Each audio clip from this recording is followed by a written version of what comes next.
वक्रतुंड महाकाय सूर्यकोटि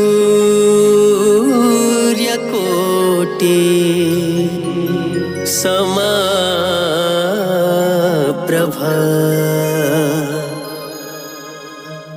निर्विघ्नं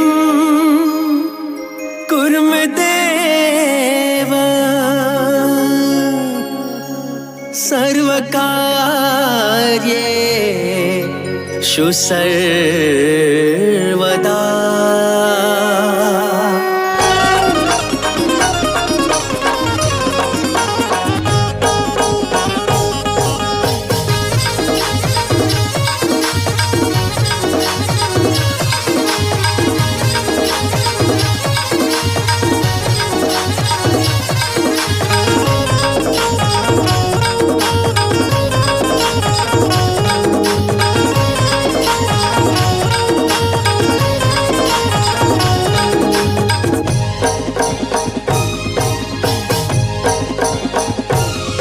बड़ी चर्चा है चारों ओर भंडारा के राजा की, बड़ी चर्चा है चारों ओर भंडारा के राजा की महाराजा की, गौरी माँ के लाला की, राजा की महाराजा की, गौरी माँ के लाला की। बड़ी चर्चा है चारों ओर भंडारा के राजा की, बड़ी चर्चा है चारों ओर भंडारा के राजा की।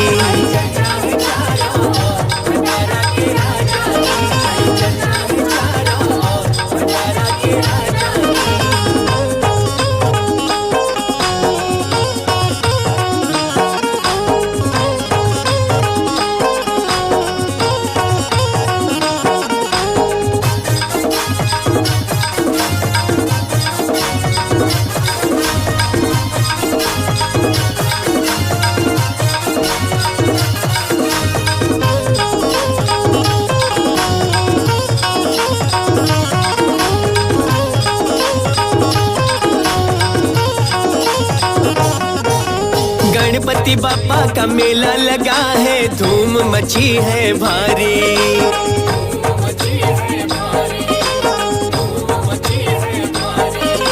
गणपति बापा के दर्शन करने उमड़ी है दुनिया सारी।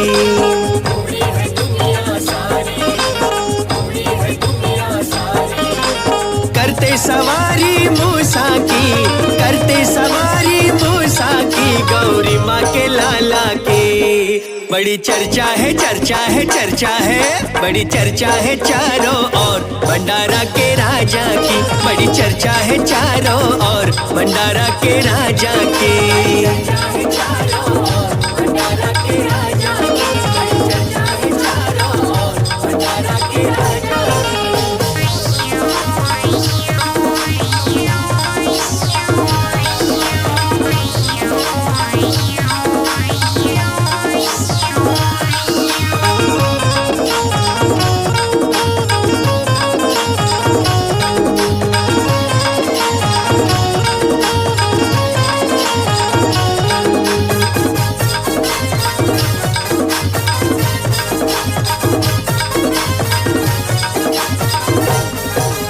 सारे शहर में गूंज रही है जयकारे की गूंज, जयकारे की गूंज, जयकारे की गूंज। दर पर राजा के खूब मची है जगराते की धूम, जगराते की धूम, जगराते की धूम। अष्टविनायक गणपति, अष्टविनायक गणपति, गौरी माँ के लाला की।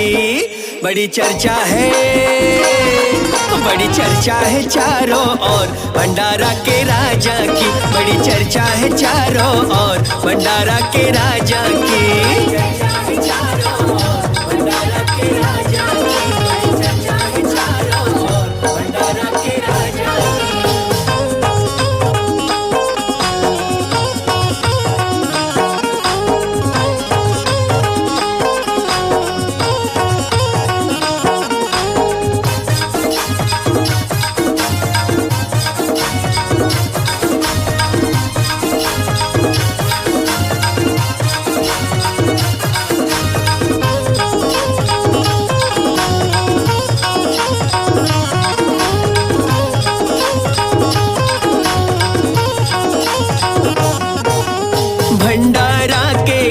गणपति बापा की महिमा बड़ी बताते हैं। महिमा बड़ी बताते हैं, महिमा बड़ी बताते हैं। श्रद्धा पूर्वक जो उन्हें ध्यावे भवसागर तर जाते हैं। भवसागर तर जाते हैं, भवसागर तर जाते हैं। दर्शन पावे नर नारी, दर्शन पावे नर नारी, गौरी माँ के लाला की बड़ी चर्चा है, चर्चा है, चर्चा है। बड़ी चर्चा है चारों ओर भंडारा के राजा की। बड़ी चर्चा है चारों ओर भंडारा के राजा की। राजा की महाराजा की, गौरी माँ के लाला की। राजा की महाराजा की, गौरी माँ के लाला की बड़ी चर्चा है। बड़ी चर्चा है, चर्चा है, चर्चा है। बड़ी चर्चा है चारों ओर भंडारा के राजा की। बड़ी चर्चा है चारों ओर भंडारा के राजा की।